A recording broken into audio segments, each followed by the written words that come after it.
Hi everyone, welcome to the Stay Hungry podcast. I've got a special guest for you today. We're going to be talking about visual mastery for coaches and consultants with Graham Hurst.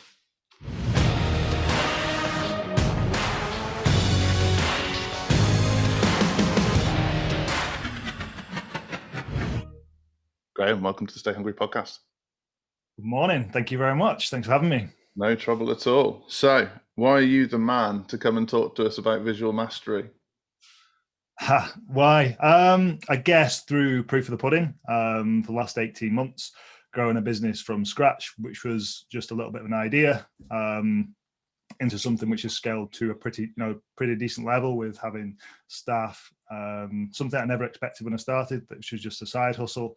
But it just goes to show that if you pay attention to things that matter on social media outside what people tell you matters, then you can have a really big impact on your business. Amazing.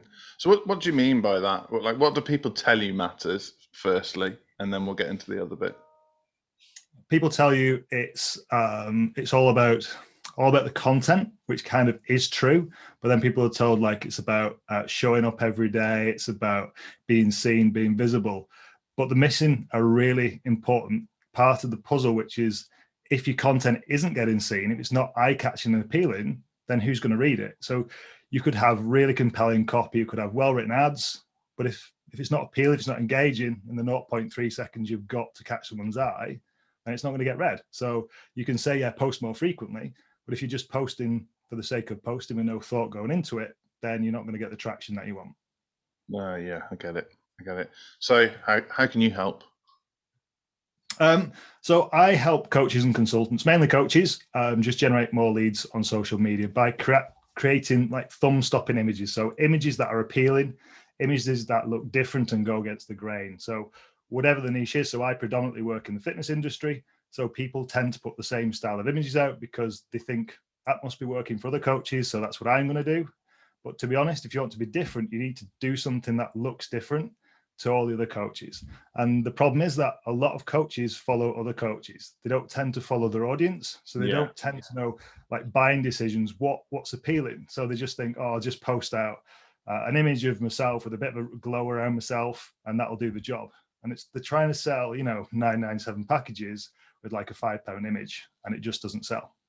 Oh, that's a good point. So what do you mean by that, trying to sell 997 packages with a £5 image? Because that's something in marketing I come across all the time where people are pitching themselves high, but displaying themselves low.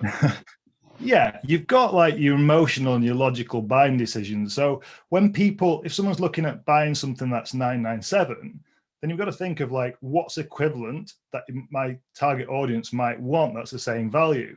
So you think of 997, so the latest iPhones are around the same price, but look at the way that's packaged, look at the way that's marketed. It's appealing, you can justify it quite easily, not just like emotionally, but also logically. But then if you compare it to someone who's saying, buy my online coaching, and they've just rushed it themselves in 3 minutes on Canva, then there's going to be a bit of a weight in the direction of the phone, even though they might not need it and they might need the coaching more. The way it's portrayed in the image, it's just a turn off. And when we're thinking of high ticket, we need to start thinking of let's really up our game and let's look the part and let's put some thought into how our brand looks. And a lot of people don't realize that every single post they put on social media is almost like a mini advert for the services. It's like a free advert. But if the advert's crap, then no one's going to really click in and be intrigued and be hooked in by what you're going to say in the copy. So it could be a really good offer, but if it just doesn't get seen, no one's going to take it up. Yeah. What's going to break the scroll? What's going to stop someone from just skipping by? Exactly. So yeah, and that's what I focus on in general. It's just doing something that looks different, doing something that is going to grab someone's attention. So a lot of people do see what I do and tend to put their own spin on it or some blatantly copy it. But then the first thing I do is change it. I'll do something else, put some animation in for the next few images. And again, it's people still know it's me, but then they think, why have you done that? Can you do that for me? Because it looks different. And people, although they don't like being different as such, they want to kind of blend in. If you want to stand out on social media, you need to be different. Yeah, for sure. And I think like particularly with fitness coaches, they each have their own niche. And off the top of my head, you've got for mums who want to lose weight, you've got people who want to bulk, you've got people who business owners that don't have time to exercise. There's loads and loads, and you can't just serve all of those audiences the same type of image. No, you can't. And if you're someone who specializes in like back pain, or if you're someone who specializes, in like postnatal women, then the way you target those is going to be completely different to how you target, teenagers or like guys in the 30s who want to regain the muscle they had when they were teenagers. That's why they need to put a bit more thought into it. So following what someone else does in a completely different, who has a different target market, it's not going to be as appealable as they want. And they need to just pay a little bit more attention of, if you know your target market inside out, then you'll know exactly what's going to appeal to them. Yeah. And if you don't, if there's a confusion, if you're in a transitional period, then you need to take a step back from posting generic things to think about what is really going to grab the attention. Like, we're approaching November, December now. There's still a lot of, there's a lot of money on the table for people to be buying into coaching programs. But the purchasing decision is going to be weighted now. Is it going to be something that can wait till after Christmas because a lot of things to buy for the kids? Or it's something, I need this now because that person knows, he knows a solution to my problem, or they know the solution to my problem, and solve it for me. Yeah. Oh, you touched on the world's biggest fallacy there, that people don't spend money in November and December. And the reality is people spend more money in November and December than they do at any other point in the year. And actually their wallet becomes the most open thing in their lives. And It's true. well, we're talking to our clients and our prospects now about exactly that if you want someone to buy from you, now is the time. Ignore what everyone else says. All your competitors are downing tools on the basis that people won't buy at this time of year. Yeah, if you want to really capitalize, now's the time, because people will have a scarcity mindset. No one buys at this time of year, and that's almost excusing them to put the effort in to try and make the sales. And people will buy. People spend, they spend more money this time of year than any other time of the year, bar holidays in the summer. And there's no reason why your coaching program or any kind of package you offer isn't going to be on the table as well. The only way it's not going to be on the table is if you stop offering it as a service. Yeah. So like a big one for us, and I'm sure you've probably done quite a few Black Friday graphics recently, but actually Black Friday is kind of the point where everyone else stops. They get to Black Friday and then they're like, right, we'll wait till the January sale now. And that period there is that moment of opportunity that people don't realize is there. Yeah, exactly. And a lot of people don't actually need to do the Black Friday sale. We know marketing people use it just to get rid of old stock. And if you want to devalue, so if you're offering like customized one-to-one service and you really want to, downgrade yourself, then you can offer one out. But people are still spending money. They just want value. They're not bothered about the discount they're going to get, as long as it's the value. Yeah, and that's what the most important. Yeah, a lot of coaches and consultants we speak to, we talk about offer a Black Friday bonus, don't offer a Black Friday discount.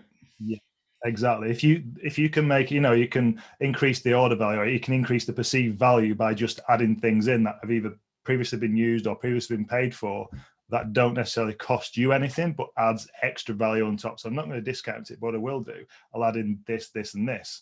And then instantly the appeal's gone up from, I'm not saving any money, to, I'm actually getting more than if I was to save some money, which is massive. Yeah. And a friend of ours does a smart move on the gives you the rest of this year for free. Yeah, it does. Again, that's a really good opportunity if you want to push on. Like I said, I've had people sign up for me this last week. I'm full again now, and I'm not taking anyone on till next year. But if people were like, these are coaches who at one time would have probably thought no one's going to sign up to now, so I'm not going to invest in my business. But these coaches come to me, I want to dominate this period, which is great. That's amazing. So, how did you get into this game? So I don't know if you know, believe it or not, I was a police officer for 14 years. I left nearly 4 years ago to be a personal trainer. I love fitness industry. I've been in it for quite a long time. Eventually went part-time in the police, but it wasn't really working out. It almost became resented for being at work at times, because the number of times you had to stay and work, I had to cancel commitments outside of work, and I just made the decision that Actually, Joe Parrish just told me to basically, I said I was going to leave in 12 months. And he said, why don't you just do it now? What's going to change in 12 months time?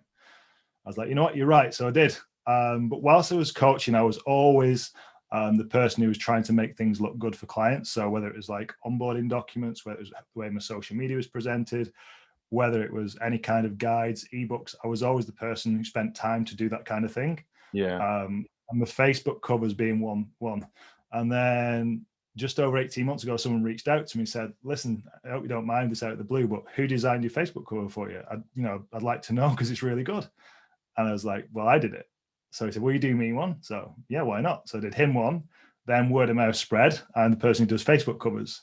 But I did other things, but it's only when people started to ask about what else do you do. And then before you know, I became the guy who just did everything for social media, from onboarding, from guides. It's a bit of the go-to guy. Should I be offended that I've got a graphic design degree and this is your way into the market or not? You can be. Not at all. I've seen your stuff and it definitely stands up. So you wouldn't be on the podcast if I was offended. Thanks.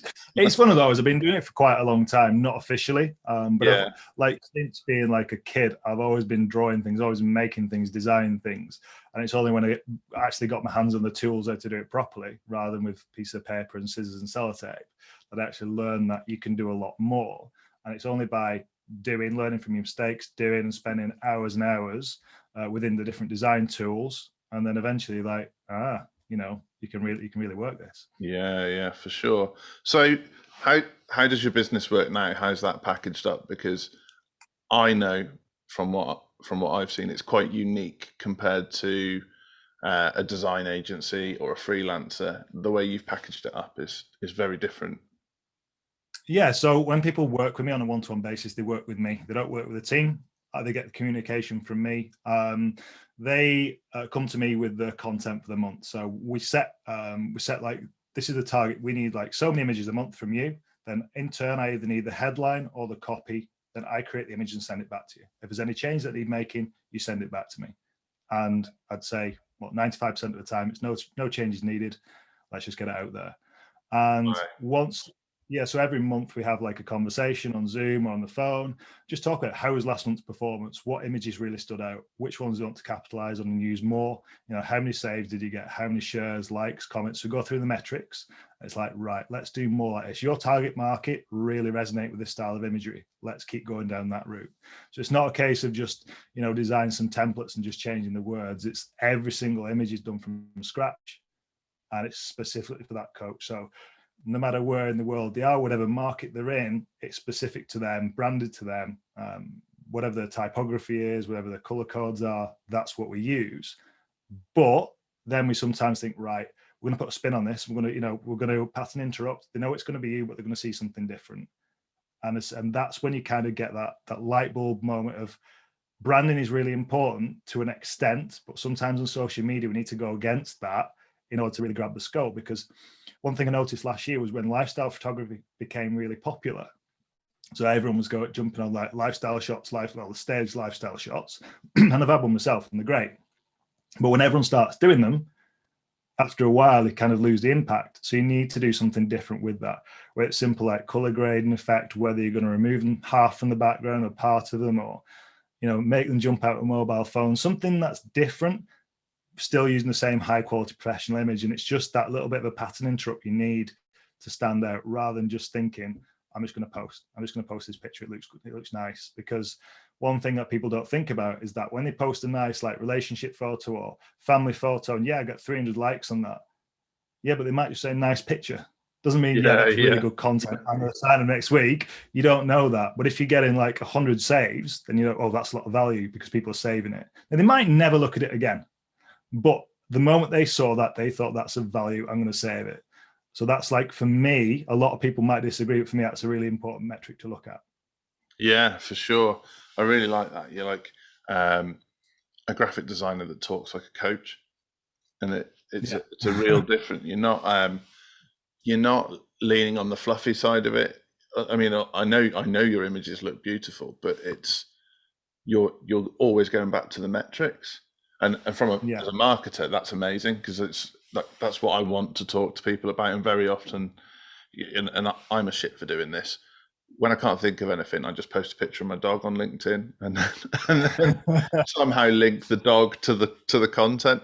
And I know it's going to get engagement, but it's false engagement because essentially people just like the look of my dog. And, yeah, algorithm boost and all that. yeah, exactly. The odd like fake pattern interrupt essentially. But what you're describing there is finding out what your niche engages with, doing more of that, and then the save bit is actually also you're providing them value. They're getting something for free that actually gives them something. Yeah, absolutely. And again, one thing I'm always doing, because I don't really follow I don't follow half as well, maybe a third of the number of people that follow me, and I don't have a great deal of followers, but I follow other industries to see what's working, what can I apply in the coaching industry that's not being used. And so it's that having the flexibility and just thinking ahead of like a lot of people are starting to do this now, let's do something different. And a designer reached out to me recently and is like, why are you so busy and I don't get anyone? And it says like, I give free business cards out and everything. I'm like, who are you targeting? It's like coaches. Well, they're online. What's a business card? You know, what's a printed business card going to do? You're offering things that maybe 20 years ago would have been, yeah, I'll have that as value. Yeah. But now it's a case of we need to think about what coaches need, and they need more presence, more visibility, and more clients. And a business card that is in your wallet or sticks in a box that you've had for 5 years isn't going to get you any sales. Yeah, for sure. And I think particularly post-COVID, coaches have become very switched on to the fact that they don't have to be local anymore. No, absolutely not. You and I have both seen coaches who perhaps only operated within 30 miles of their home pre-COVID, and now they're working all over the world sometimes from their bedroom. So it's exactly, and the scalability of that is fantastic. And people are getting switched on to it, but like as we said before, a lot of people are still in the kind of they've got the blinkers on and don't believe that you can actually scale far further than what you thought. I was once there when I was a coach and thought, why can't I'm struggling to break $3,000 a month here? Like there's something going on. How could people aren't really making 6 figures? They're not doing it. And it was my own limiting beliefs thinking, what was I, the world was against me and all. It wasn't at all. Just the way I'd positioned myself was wrong. And I was scared to kind of step outside of what I do. So now I'll show myself anywhere. I'll do things that are different. But back then I was almost like still in the police mindset of feeling judgment, feel I can't say this, can't say that. And once you kind of break free and thinking, actually, I'm whoever I want to be, then I think that's when you can really start to take off. You've broke free of that very quickly because it took me 8 years to get to that point. So yeah, I didn't know that. yeah. I mean, I think I'm in my 11th year of business now, and the scaling has been in the last 3 years. But the first 8 years, the limiting beliefs and almost like allowing myself to be a victim of my environment. And I see that with clients now where they're like, oh, well, my town is different, or everyone around here is narrow-minded. And it's just not true. And then once you get above that, like the world's your oyster. And then obviously then you come into contact with people like yourself and other coaches who are just doing things where it's like, holy moly, there's a whole world out there. And like there's abundance as well. Like you say, you're full. And you almost have to choose how busy you are now, and yet probably not working as hard as you did when you were in the police. No, nowhere near. The great thing is I can work with clients who I really want to work with. So although I don't really do sales calls as such, like I'm very upfront with my prices and what people get as part of an offer, and what they get as a service. And I will have a call once they're on board just to set the tone, set the standards of how it's all going to work. But then I can pick and choose, and if I'm going to take like a Saturday off or a Sunday off or a Wednesday off, I'm going to do that. My clients respect that. They know like they're not going to WhatsApp me on a Saturday morning, saying, "What should I do? This leg press is broken in the gym." I'm not going to get that because I've set the tone and set the standards. But yeah, when I was in the police, I don't know how I did it, to be honest, the shifts and things like that. But you make at the time, that's all you know. And now I do work hard, don't go sit down on just on the laptop watching TV.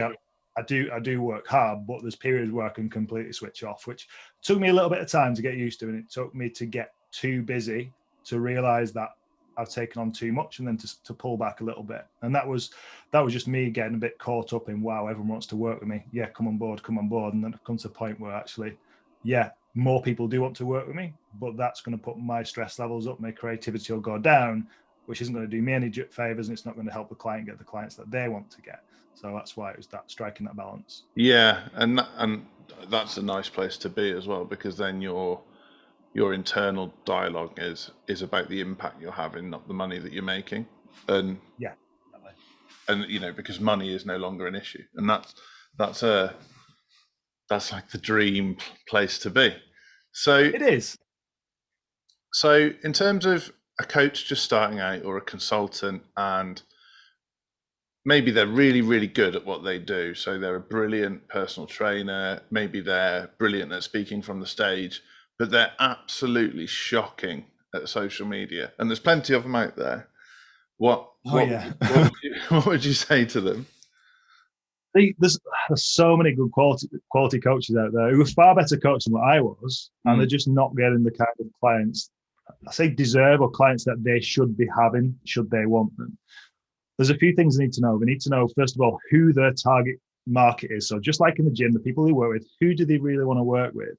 They need to find a message that's going to resonate with them. So whether that's studying a little bit of copywriting, finding how to get people to read the next line, because that's all copy is. It's going from one line to keep them on to the next.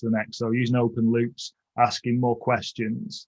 Then when you get people to start reading your content, start building that relatability where they're going to think, you're the type of person like, we've got we've got things in common. We both like dogs, or we like football, or the same. Believe it or not, we grew up in the same town. And when you start to build that kind of relationship, even though it's like online, you don't really know them, then you can start to push the sales, and you can start using the imagery at the same time. Getting, if you're a lot of people are a personal brand, so getting your own face seen is going to be really important, and not hiding behind too many infographics and stock images. Just use them, infrequently as a bit of a thumb stopper, and you can grow quite quickly. Just doing what I did, and I just spoke about what worked, and I was helping people and giving out things for free and giving a bits of advice. And there's nothing stopping coaches giving advice out and just jumping on, rather than thinking like it's a trade secret. There are no secrets. I could people come to me and say like, how do you do that on Photoshop? I'm not telling you. Or I could just say, yeah, you just need to do this, need to do that, because probably not going to be able to do it anyway, or they won't be able to. It'll frustrate them. Just help people, and then you build that relationship up, and if you'll be the first person they go to when they do actually reach out thinking, right, I'm going to pay for this help now. Oh yeah, the amount of people that have asked me how to build a Facebook campaign, and then I've told them, and 3 hours later they're on the phone saying, "Can you do it? This is horrendous." Yeah, it's like the old, "Can you build me a quick landing page?" Like, there is no such thing as a quick landing page. It's like, is the copy written? Oh no, can you not do that? And it's like, have you got? Do you know what you're going to say? Do you know what the offer is? Oh no, I just want a landing page. So you want a sales page, but so it's like, then you can give them, you can tell them what they need to know, but 9 times out of 10 they're going to come back and say, "Will you just do it for me?" Yeah, for sure. And you touched on something in there that I probably shouldn't give this tip away, but it works really well. If you've got a specific audience, particularly if you're using Facebook ads. So let's say you're a postnatal fitness coach, and you only want to target mums who want to get back in shape. A really cool thing to do with that audience is duplicate it and then add in the interests that you're interested in. So if you like Game of Thrones, or you like football, or you like Star Wars, add those into your audience. It'll probably cost you a little bit more per lead, but when you talk to those people, they'll feel like they're the best friend you never had. And we use that all the time in our advertising. People come on and like they start chatting to Andy, and Andy will mention Star Trek in the phone call, and they suddenly go, "Oh, do you like Star Trek?" And then business talk goes out the window, customers on board, and all they've done is talk about Star Trek for 45 minutes. Yeah. But it's that relationship that people don't often get. So that's why in-person sales are often more successful than remote or over Zoom. But if you can build that connection, then you're onto a winner. But a lot of people are too scared to go into that they think it all needs to be sales, sales, sales. They're not talking to they're forgetting about talking to the person rather than like Yeah. the outcome rather than the actual human being involved.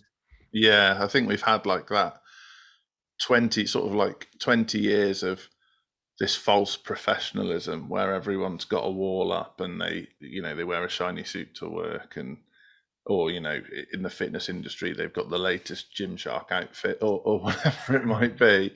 And now like everyone's trying to unravel that now, and it's much more about, okay, who are you, what are you interested in, what are your motivations, and once you can get to the root of someone's motivations, you can help them way more, whether you're a designer, a coach, a marketer. And I love that. That's where it gets really interesting. Yeah, 100%. It's like I wouldn't. I don't know if anyone else has kind of had this thing, but I wouldn't really work with anyone who wouldn't go for a beer with. You know, if I Mm. was happy to go and sit down, have a beer or a pie or a bite to eat or something, then I can work with them. But if it's someone who would feel awkward and kind of the message has come through, I don't want to read it, then it's not going to give the buzz to go to work. And like genuinely, like now, if my WhatsApp lit up or something, I don't have any kind of apprehension of open it. It's going to be a good message rather than, oh, what they're complaining about now. And that's the position I've always wanted to be in. Yeah, for sure. And I think every business should be like that. If you're working with the right people, if they have got a complaint or feedback, they know how to frame it to get the best out of you as well. So they're not going to ring you up and read you the riot act. They're not going to message you at 8:30 on a Sunday night. It's that kind of positioning. And I think, again, going back to that false professionalism, we've all been taught to just get as many customers as we can in without vetting them first. And they're vetting you, so why not vet them? Yeah, and I think also setting the tone and the standards. Like people are still saying 24/7 support, and that means you are giving people permission. You're almost encouraging people to message you whenever they want. And that is like, it's people are still putting it now. It's like, stop putting that because you're going to get messages on a Sunday, 9 o'clock when you're trying to, sit down with the family. Yeah, for sure. I mean, we had an incident. Yes, an incident. That's a bit of an exaggeration. We had something happen yesterday where Andy had a book call with someone, and it was at 11 o'clock. And at 11 o'clock, he called them, and they didn't answer. They called back at 11 minutes past, and Andy didn't answer because he didn't want to set the tone that was okay. And we've had such a mixed reaction from that. We've gone out to some of our mentors, spoken to coaches, and it's about 50-50. Some coaches have been like, don't you want the sale? And other coaches have been like, you don't want that sale. And it's really, really interesting. That is interesting because I've got like a one strike thing. So if someone books a call in with me and doesn't show up, then I'm not going to work with them, because as harsh as that may seem to some people, I want reliability in my business, and I don't want to think if someone books in for a call, I want to be a genuine person who wants to work with me, not just kicking the tire or trying to get prices, because I'll happily tell people my prices before. It was almost like a pre-qualifier.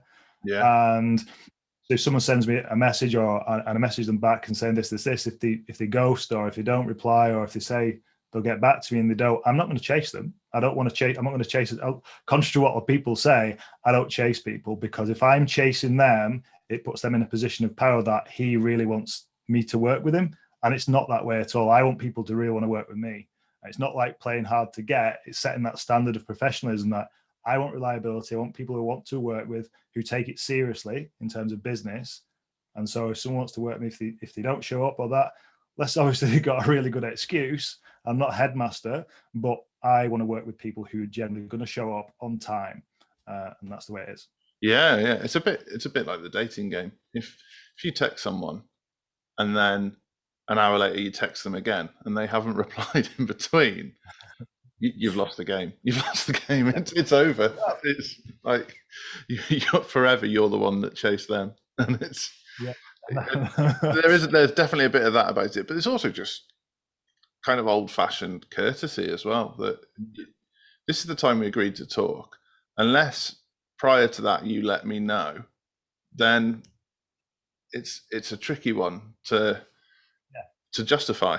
And I'm fine with someone saying, I can't make the call at 11. My kid's got to go to the doctors.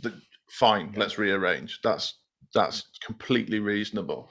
But ring me 10 minutes later. Oh, sorry, I was stuck on another call. Well, then this call wasn't important enough for you. And that's an indicator for me that I haven't done my job properly either, because I haven't impressed how important the call is. And so, it's an interesting dilemma. It is, but also it's the people who do it are the ones that tend to complain about that being done to them. So like, oh, I send me information out and people never get back to me. And it's the chances are you might be doing that the same to other people yourself, but you've not put yourself in that position. Yeah. There's definitely two schools of thought on that. And I think you and I align on it. Yeah, it looks like it.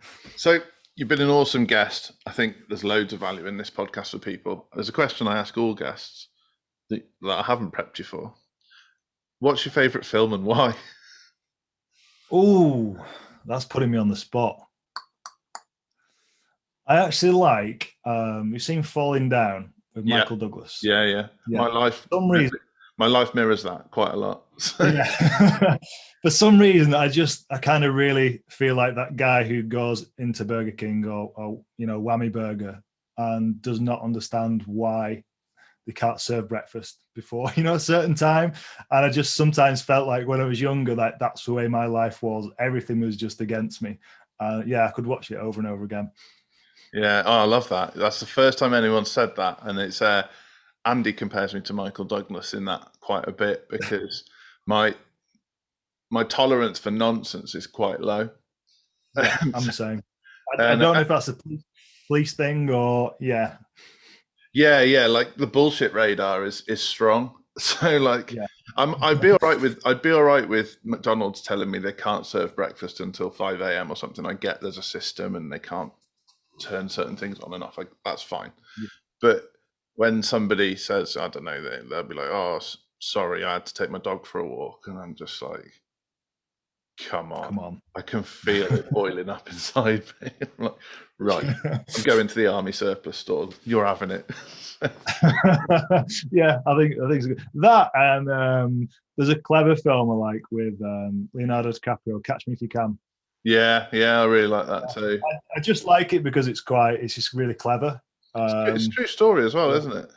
Yeah, it is. Yeah, and so I'm not a massive film buff. Like, you caught me on the spot there, but those are two I probably You're not a film buff, but then you chose two great films. So, well, I just must quality over quantity. That was what it must be. Nailed it. So, thanks so much for coming on the podcast. I've really enjoyed that. No, thanks for having me, mate. It's been great. Thank you.